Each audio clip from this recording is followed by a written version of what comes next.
लेकिन औषधि लेते समय जात पूछोगे किसी की?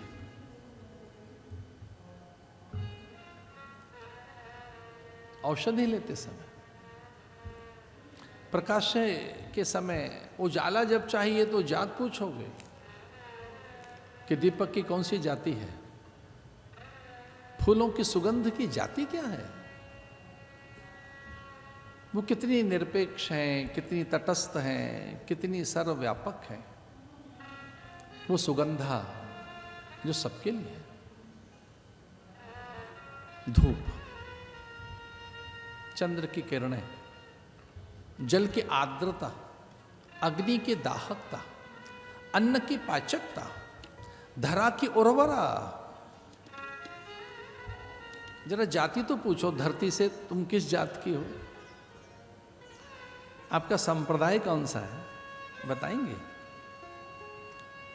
धरती से पूछो, कभी नहीं पूछा। वो मां है मेरी, आपकी, हम सब की। माता भूमि पुत्रो हम पृथिव्या।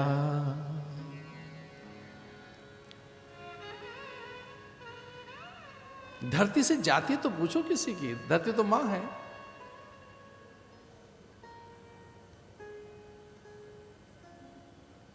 तो जो मां और पिता की जाति है वही आपकी है, धरती की जाति आपकी है।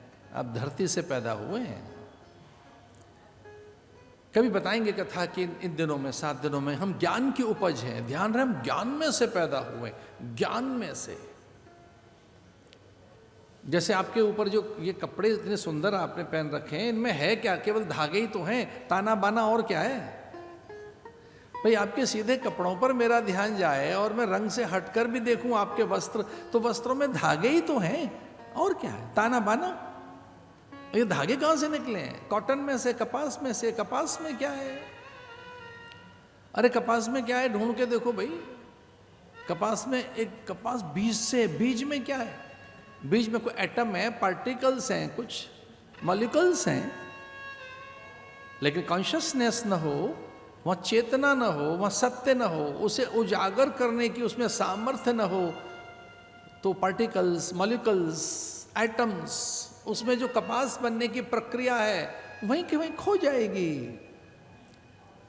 कपास में ज्ञान है कपास होने का, मनुष्य में ज्ञान है मनुष्य होने का, इसलिए वो ऐसे निकलता है ज्ञान में से। कभी बताएंगे आपको, ये वेदांत की बात है। पर आप में श्रद्धा पैदा हो गई है तो गुरु प्रकट होगा। गुरु माने ज्ञान प्रकट होगा, विचार प्रकट होगा, प्रेरणाएं प्रकट होंगी। विश्वास कीजिए, मिलियंस ऑफ मिलियंस इंस्पिरेशन आपके द्वार को थपथपाएंगी। बस आपको श्रद्धा में बैठना है। कितनी ही प्रेरणाएं आप तक पहुंचेंगी, कितनी ही प्रेरणाएं। पता नहीं कितने लोग, किस ढंग से आपको कोई इंस्पायर करने आ जाएगा।